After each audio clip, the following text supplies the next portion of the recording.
In this video, we're going to focus on how we can customize our tooltip and put in all kind of data in our tooltip in any specific position, as you can see in here.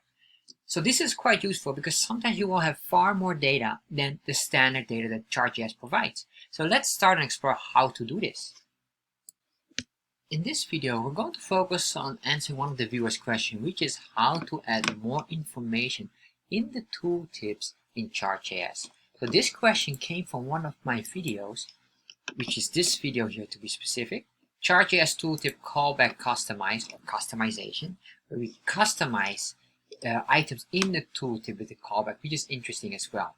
And in here, Gohan Nguyen, a special thank you to Gohan for asking this question, asked the following: Hello, it's a great video. I have a question.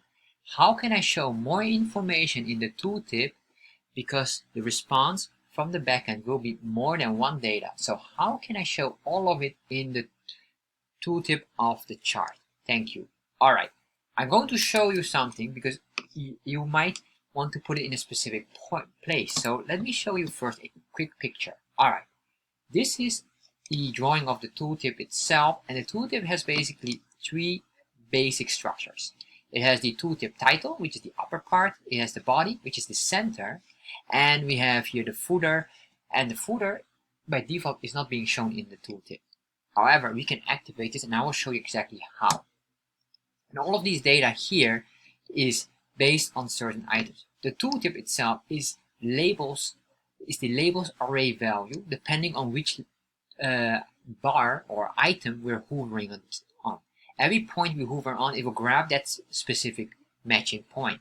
Next, same with the tooltip body. The tooltip body, this specific section in the tooltip body is also called a label. So don't get confused. It's a label because it has a color box or a point style. We can control the shape of it, and it has also the label, which is the data set I label. All right. And next, of course, it will grab the value, which is the data set I.data I. And this is, of course, based on what we're hovering on. So these are the most important ones, but it will make more sense the moment you start to see them, and then we can compare nicely. So what we're going to do here, first of all, is I want you to go to chartjs3.com, getting started, and here we're going to grab the demo code or the default code. Copy this chunk of code, and if you would like to understand what this all does, please watch this video here. So I'm going to paste this in here, and once I paste that, I'm going to cut it out, and I'm going to paste it in here, save that, and refresh. Alright, so now we have our bar charts. Here you can see the tooltip, and you can see here on top, the title here is Monday, and the Monday is basically the labels, which is also down here, or more specifically, the labels here.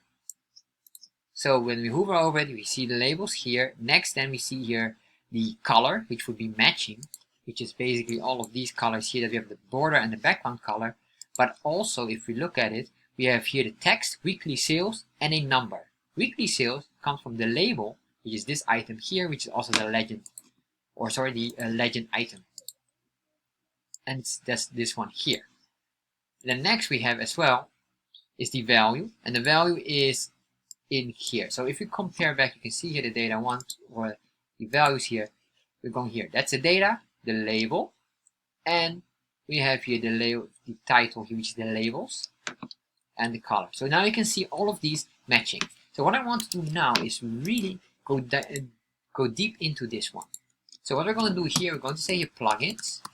We're going to dive deep in the tooltip item.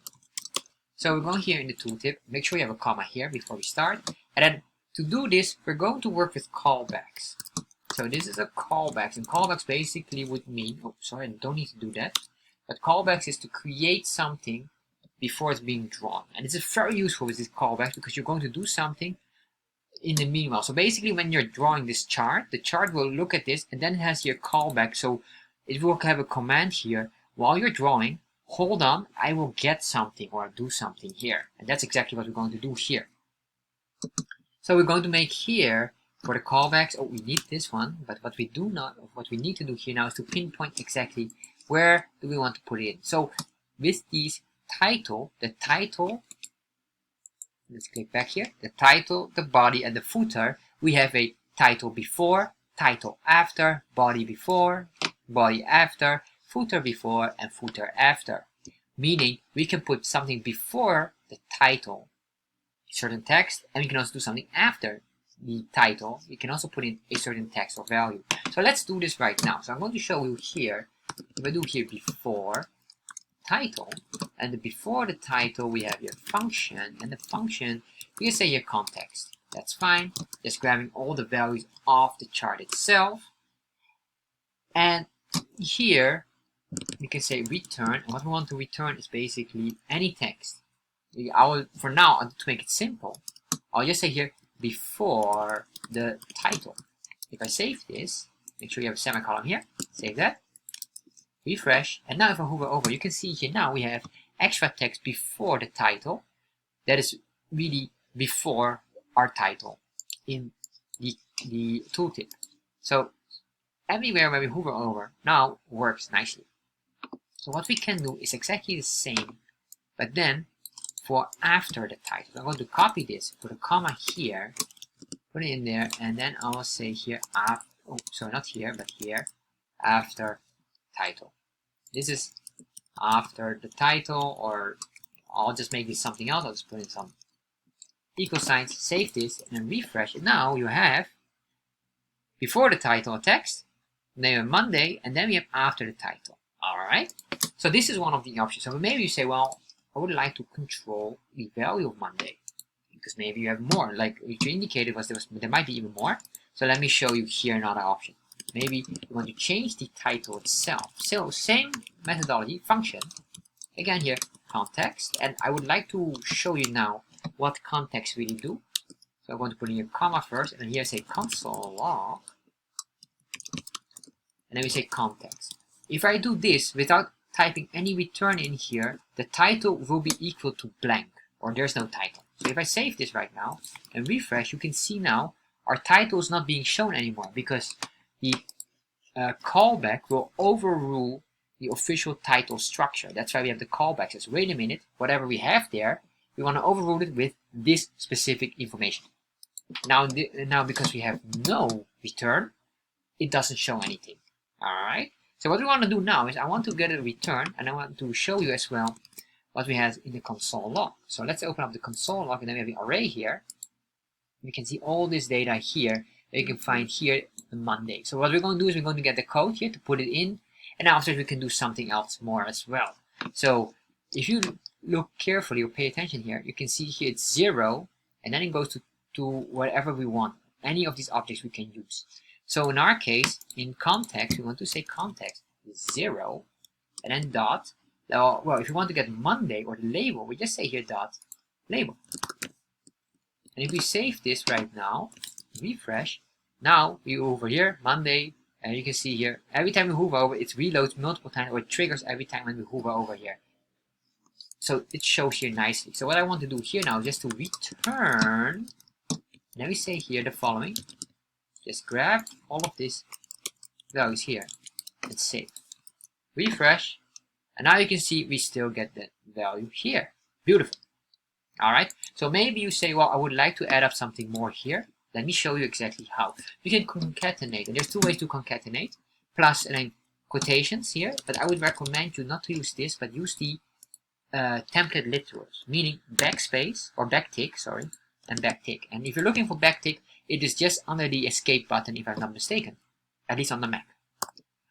And then what we're going to do here is we're going to say this is a variable, so we say a $, curly braces, then we have this, and we can say here hello, or week 50. I don't know what's the week currently, but that's alright. So you can see here now we have Monday week 50, Tuesday week 50, etc., etc. It's always showing the same because it's hard coded. Can we soft code it? Yes, of course, we could do some soft coded items. So let's say we want to soft code it. So let me show you here another way to do it. This is probably what you will need if you're going to have values from your database and then you have it into an array. So if you don't know how to create it in an array, please let me put them in the comment section. Or if you don't know how to convert it from PHP, make it readable into JavaScript, put it in the comment section. I will make a separate video for that. So here what we're going to do is, let's say here week array. I'll just make it simple. And here I'm just going to put in values. 1, 2, 3, 4, 5, 6, 7. Very straightforward. I'm going to grab this week array. And then what we're going to do in here is we say week, or maybe day. Then we say here, $sign. We're going to grab this. And then we can say here week array. But if we do this, we will get everything. And what we need is basically the exact matching one. So if we hover over this, we need to have only day 1, day 2, day 3, etc., etc. How do we find this? Well, let me show you in the console log. So I'm going to save this right now, but I'm going to remove all of this here. I just say your context in the console log because there's where we find the answer. So if I hover over here now, you can see it shows everything. That's of course not what we want. What we want to do is we want to grab the exact value. Pay attention here on the data index. So here's the data index, and if we hover over here is 0, and let's hover over this one, this should be number 5. And number 5, I'm talking about data index number 5. And then you can see here, data index number 5. Why is it number 5? Because array 0, 1, 2, 3, 4, 5, 6. So if we hover here, this should be data index number 6, which is the 7th element in the array. Oh, I don't want that. I want this one. You can grab this. And then we have here the value we want to extract. So we can get here the value. To do this, we just need this. And then we say this. And then we say here 0. And then we say dot. Alright. Save this. Now if we refresh, there we are. 1, 2, 3, 4, 5, 6, 7. There we are. Now we have this one. Alright. So now we have everything about the title. If you understand title, you most likely will understand as well. Let's go back here. The body part. Although the body part has still some extra. So what I'm going to do is we're going to do the before and after body, and after that the footer, and then after we're going to play around a little bit more in the body. Because everything else would probably make far more sense now. So what I'm going to do here now is after title, well, we can do here. I'm just going to copy this. And we say here before body. It's all the same, and instead of here, I'll just do, let's do here plus, so we know this is the body, and then we copy this one, you will see here after body as well, that will be plus, and then we can do the same for the footer, and the footer will be, let's make this zeros, and here as well, footer, zeros. Alright, save this.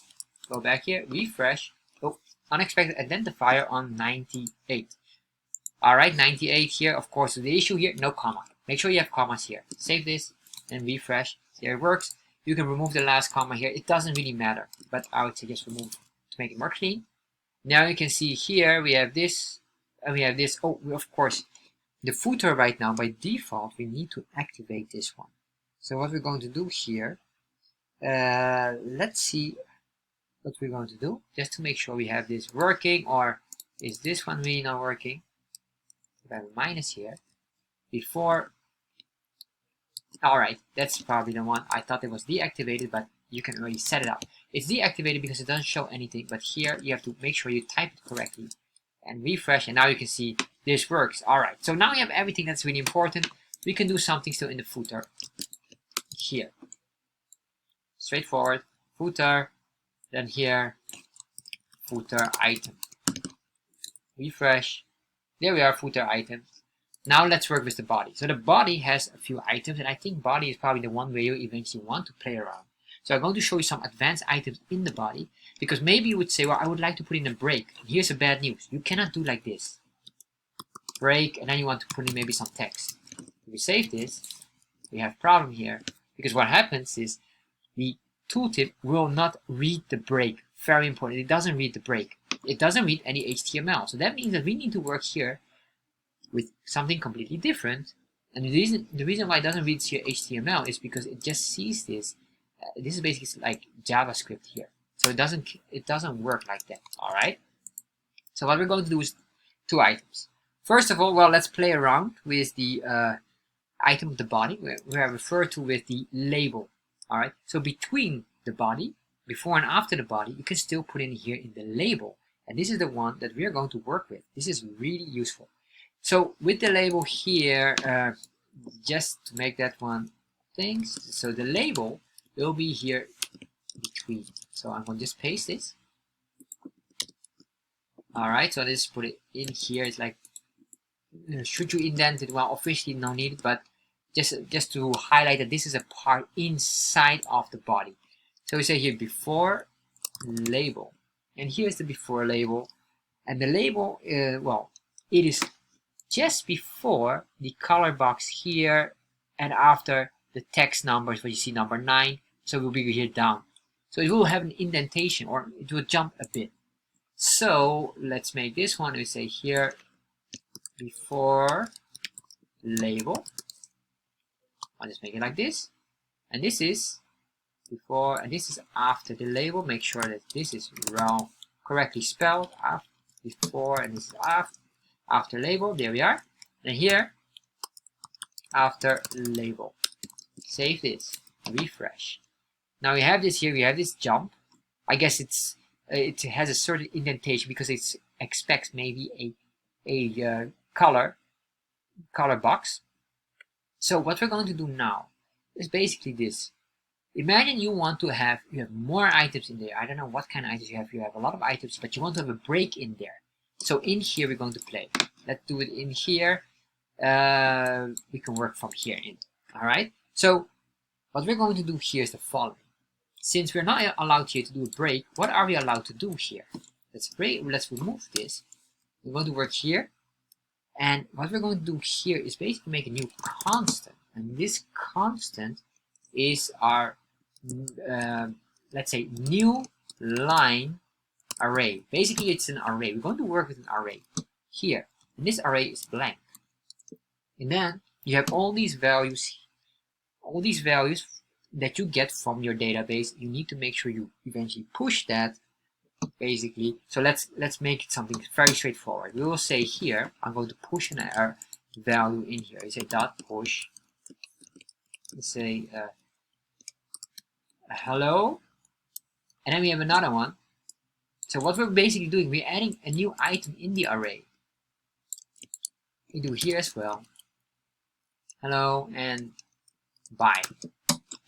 So we have these, and then what we want to do is we want to return these items. But what we are returning basically is now the array, and this array creates the break.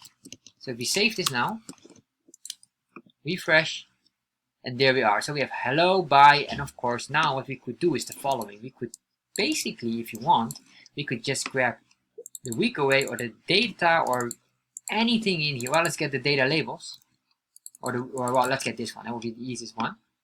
We say here we're going to push in these values in there, and we could even hide these for now. Refresh, and now you can see here 1 2 3 4 5 up to 7, and it could be an entire text here. So you could do here, of course, another item that can be combined and concatenated. So we say week array, and then here maybe